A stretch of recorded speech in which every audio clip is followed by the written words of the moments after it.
Hi friends, எப்படி இந்த மாதிரி கியூட்டாக ஒரு வால் ஹேங்கிங் ஐடியா பண்ணலாமா? அதுவும் ஒரே ஒரு கார்ட்போர்ட் வச்சு. உங்ககிட்ட எந்த சைஸில் கார்ட்போர்ட் இருக்கோ அந்த சைஸுக்கு ஃபுல்லாக இந்த மாதிரி சர்க்கிள் ஷேப் வரைஞ்சி கட் பண்ணி எடுத்துக்கோங்க. நான் காம்பஸ் வச்சு இந்த மாதிரி வரைஞ்சிட்டு அதை கட் பண்ணி எடுத்திருக்கேன். இந்த மாதிரி கட் பண்ணி எடுத்ததுக்கு அப்புறமா நீங்கள் கட் பண்ண மிச்ச பீஸ் இருக்கும்ல, அதை இந்த மாதிரி ஸ்ட்ரெயிட்டாக கட் பண்ணிக்கோங்க. ஸ்ட்ரெயிட்டாக கட் பண்ணிவிட்டு உங்களுக்கு எந்த அளவு வேணுமோ அந்த அளவுக்கு மட்டும் கட் பண்ணிக்கோங்க. நான் இந்த சைஸ்க்கு தான் கட் பண்ணியிருக்கேன். அதுக்கப்புறமா நான் இதுக்கு பிளாக் பெயிண்ட் தான் பெயிண்ட் பண்ண போகிறேன். நீங்கள் உங்களுக்கு பிடிச்ச கலர் கூட நீங்கள் பெயிண்ட் பண்ணிக்கலாம். பெயிண்ட் பண்ணதுக்கப்புறமா நல்லா காயட்டும். காஞ்சதுக்கப்புறமா நான் எப்படி வைக்கிறேன்னு பாருங்கள். ரெண்டையும் இதே மாதிரி வச்சுக்கோங்க. இதே மாதிரி வச்சுட்டு கம் வச்சு அப்ளை பண்ணிடலாம்.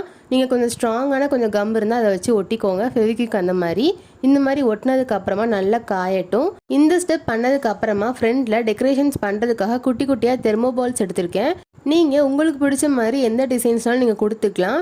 சில பேர் ரோஸ் லீஃப் வச்சு அந்த மாதிரிலாம் டிசைன்ஸ் கொடுத்துப்பீங்கல்ல, அந்த மாதிரி கூட நீங்கள் கொடுத்துக்கோங்க. பிளாக் கலருக்கு உண்மையாகவே சூப்பராக இருக்கும்.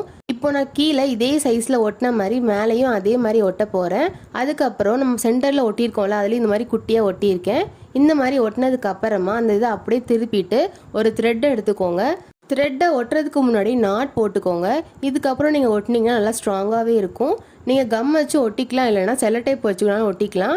நான் நல்லா ஸ்ட்ராங்காக இருக்கணும்னு கம் வச்சு ஒட்டினதுக்கப்புறமா செல்லோ டேப்பும் மேலே ஒட்டியிருக்கேன். இந்த ஸ்டெப் முடிஞ்சதுக்கப்புறமா நீங்கள் உங்கள் வாலில் ஹேங் பண்ணிக்கலாம். இதுக்கப்புறமா நான் என்ன பண்ண போகிறேன் நீங்களே பாருங்கள். இந்த ஃப்ளவர் எப்படி பண்ணணும்னு நான் ஆல்ரெடி வீடியோ போட்டிருக்கேன். கீழே அதுக்கான லிங்க் கொடுத்துருக்கேன், செக் பண்ணி பாருங்கள்.